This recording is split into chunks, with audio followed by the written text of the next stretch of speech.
Guys, it's time to stop playing Nibiru and Duel Links.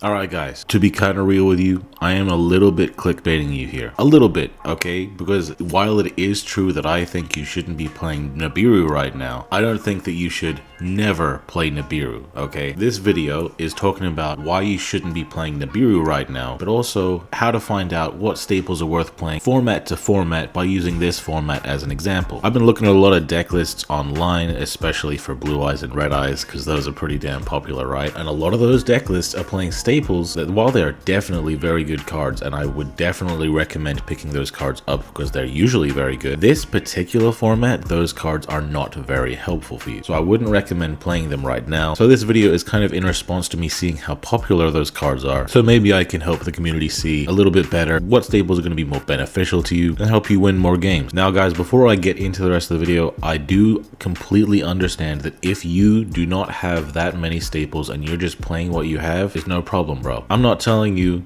to not play the options you have, but if you do have different options, then it can be good to consider which options you should pick between, because if a staple is good one format, it might not be as good as another staple another format, and any deck has limited deck space, so you're not going to be able to play all the staples in the world all the time. So from format to format, you can switch between which staples you're playing, which staples you're not playing. Whoa, holy shit, bro, what the hell? What are we looking at right now? This is just a whole bunch of cards. By the way guys, this is not a deck list. If you try to copy this deck list, you're probably going to lose. It would be pretty funny though. This is pretty much all the cards I'm going to be talking about in this video. I just want to be able to click it and it appears on the screen so you guys know what I'm talking about. So this is all of the basically generic cards that you can choose to play in your deck to give you an upper hand against the opponent, especially going second being able to break that board, and going first being able to interrupt them even further. But this is also a bunch of cards that are played in specific decks that can give that specific deck an advantage. Why do I have these here? It's because a lot of these staples interact directly with a lot of these archetype specific cards. For example, Dark Hole, it destroys all monsters on the field. You look at this card and you're like, damn, if I really want a board breaker, I'll put this in my deck. I'll be able to just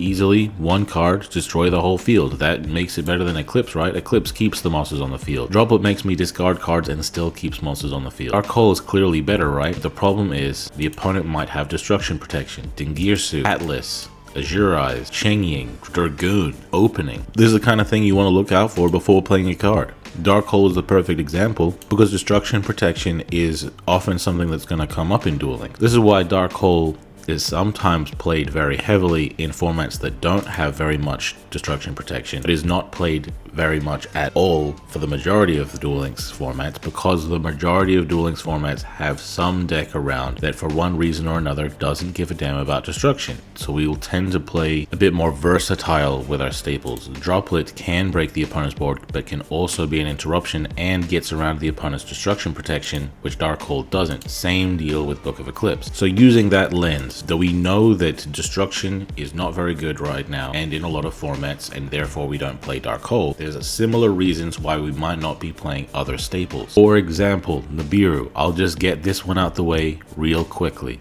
If you look at the meta right now, a lot of the decks can pretty easily get through a Nibiru. For example, Red Eyes can summon Dragoon before their 5th summon if they want to, and in that process be able to set up their complete full board through Nibiru, so Nibiru is not even going to help you much there. Cheetah Birds can play under Nibiru by purposefully not going for 5 or more summons, so that's another very popular deck that you wouldn't want to have Nibiru for. Branded can play around Nibiru as well. To be fair, they're not always going to do it, so if you wanted to play Nibiru for that matchup, that's completely fine. It's also very good against Beat Trooper. A lot of people consider Beat Trooper to be the second best deck in the format right now, second only to Branded, so really, like, the thumbnail telling you not to play Nibiru is only really for ranked, not for tournaments. You can play Nibiru if you're completely expecting to only be going against absolute top tier decks, and that's not necessarily always going to be the case in ranked. In ranked, you want to have a little bit more versatility in your staples. Really, Red Eyes is the only deck that I need to bring up to tell you not to play Nibiru because of the fact that it is so damn popular on ranked. This isn't even me saying that it's bad this format, it's just bad on ranked, because really, Red Eyes isn't doing that well in tournaments, but on ranked, bro, second most popular deck, if not the most popular deck. And I know that most of you guys watching this video aren't playing in tournaments, you're playing on ranked. So I have to be real with you and give you the context that you need. So then we can consider kaijus, the sphere mode, lava golem, and any other regular kaiju. These are pretty fantastic. That being said, you do have to keep in mind for your specific deck, does sphere mode or lava golem conflict with your game plan? A lot of decks really need their normal summon, and you can't really afford to spend your normal summon on a lava golem or a sphere mode. If you do need your normal summon, then don't use these guys, obviously. But even still, the downside of your sphere mode is that the opponent might choose to end on 2 monsters. For example, B Trooper could choose to end on 2 monsters,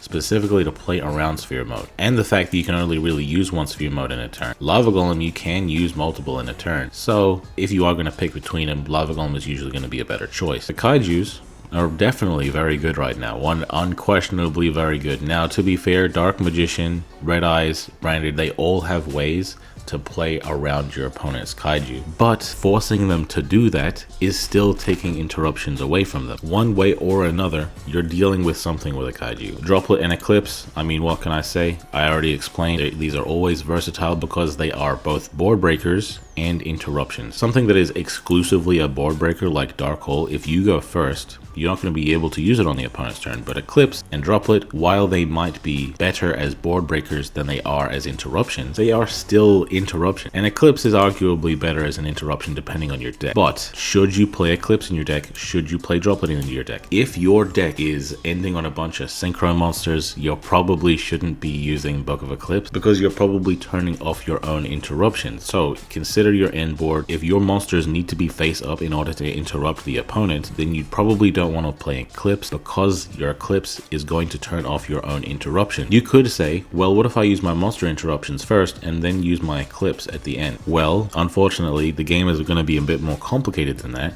The opponent is going to play the game the way they want to play it, and you are going to interrupt them in the way that is best going to actually interrupt them. That means you can't always choose the order in which you use your interruptions. Being forced to choose to use Eclipse at the end, that's not a good feeling, bro. Droplet, on the other hand, this is usually going to be good in pretty much every deck. However, there are some decks that simply cannot afford the cost. For example, Red Eyes really needs their discard fodder for Dragoon, so you really do not want to be playing Droplet in your Dragoon. So you really do not want to be playing Droplet in your Red Eyes. A kaiju in that spot would help you out so much more. And if you wanted to play more staples, you could just play even more kaijus, because going first, this deck is pretty damn good at surviving anyway. Droll and Lockbird is a ridiculously good hand trap to be playing this format. I would say if I were to play a hand trap this format, me personally, Droll and Lockbird is the one that I'm picking. Out of all the rest of them, it's going to be Droll. Because even though Branded can play around Droll, B Trooper does not want to see a Droll. Exo Sister does not want to see a Droll. Drytrons does not want to see a Droll. Traptrix doesn't want to see a Droll. Predaplant doesn't want to see a Droll. Honestly, guys, the list goes on. There's a decent amount of decks that can get through a Droll, no problem, but there's so many decks that Droll is basically an FDK that on ranked, you might as well play it if you have it. I would be a little bit more hesitant to play it into a tournament knowing that Branded can play through it, but this video is mainly about ranked gameplay. Imperm, Effect Veiler, and Ghost Mourner effectively do the same thing on the opponent's turn. They are just a hand trap that negates an opponent's effect monster. But if you're going to pick one of these three, then honestly, Effect Veiler, Ghost Mourner, and even Imperm are kind of underwhelming because pretty much every deck can kind of easily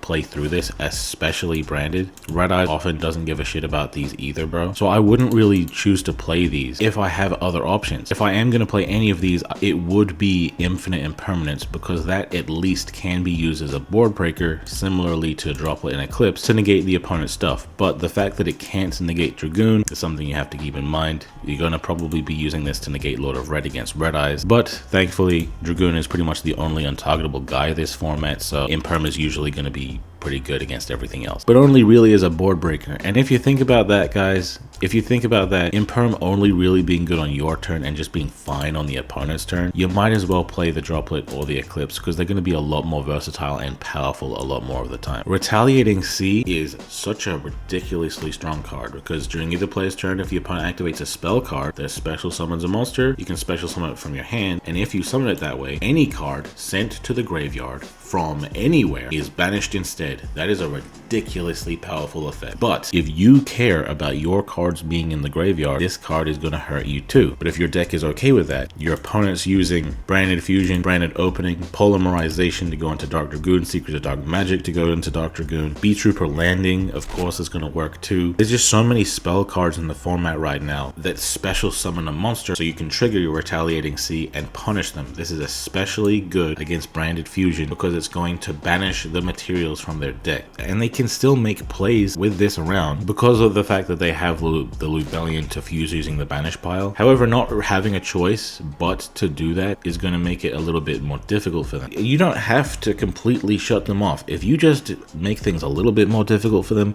then you made a difference with your card. Something I think is really important right now is that Drytron can use Banisher of the Light. Any card sent to the grave is banished instead. That is going to turn off your Forbidden Droplets. They could also summon Herald of Arc Light. They could also turn off your Forbidden Droplets. They can summon Angel of Summon, which can turn off your effect monsters, but you can kaiju that. You can also kaiju the Herald of Arc Light. But they could also summon Aurora Paragon that says neither player can special summon monsters. And that's really rough, but it gets turned off if either player normal summons a monster. So, I mean, you just need to normal summon a card and this will be gone. So you can kaiju this, kaiju this. This guy can't be kaiju'd, but you just normal summon a monster and he's gone anyway. B-Troopers can summon Scary Moth. This guy is literally Winda. And when I say he's literally Winda, I mean each player can only special summon once per turn. So you get your normal summon per turn and your one special summon per turn. Thankfully, just like everything else, you can kaiju this, eclipse this, droplet it, and they won't have a way to prevent you from doing any of those things. DD Crow and Ghost Bell, I think, have been a little bit undervalued this format. Both of them can counter Branded in red. This is going to be one of the opponent's main interruptions against you when they're playing Branded, so having these are going to be very nice. In response to the opponent's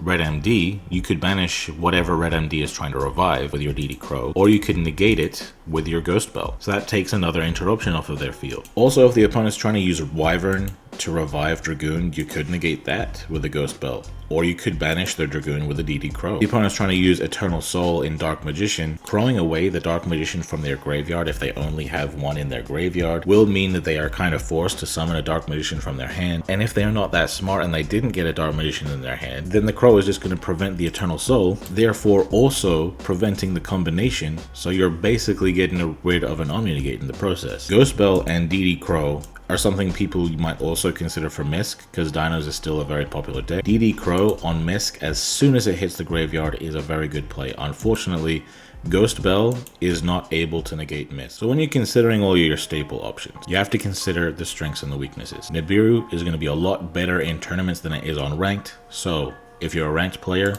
take Nibiru out of the equation. Droll is going to be a lot better on ranked than it is going to be in tournaments, so keep Droll in the equation. Effect Veiler and Ghost Mourner are going to be kind of underwhelming in both cases. Not completely bad, but underwhelming, so you might as well cut those from the equation. Cosmic, this format, regardless of whether you're on ranked or in tournaments, is going to be really bad because of the fact that Masquerade is going to make you pay essentially 1,600 life points for just one Cosmic Cyclone, and that's way too much to pay. And then MST is just going to be played around by Destruction Protection anyway, so there's really no point in playing these back row removals. Dark Hole, there's just way too much Destruction Protection around, so you can't play that. So these are really the options that you got right now. Of course, these are going to depend on the deck, right? And then to be real with you, Infinite Impermanence is cool, but it's just, in this format specifically, it's just kind of a worse version of Eclipse or Droplet, so I would also cut those out of the equation. These would be the staples I would recommend you playing this format, for the reasons that I discussed in this video. This is definitely a bit of a different video, guys. I wanted to do a video like this for a while where I just talk about the staples from format to format, which ones are good, which ones aren't good, depending on tournaments or ranked. But if you guys disagree with me for any of the points I made in the video, please let me know in the comments and we can have a bigger discussion about it. I hope this video helped you to figure out which staples you should play in your deck. If you aren't sure which ones are going to be best for your deck specifically, say what your deck is in the comments, and me and any other commenters can help you figure out which out of these staples would be best to fit specifically into your deck. But hey guys, thanks for watching. Have yourselves a good one. I've been Undead from Team 6K, signing out.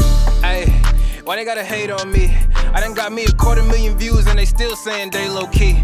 They ain't wanna come work with the kid, but I'm flexing with Zay on beats. How they ask for a spot at the gym, but they leave all the weight on me. I don't ask them to wait on me.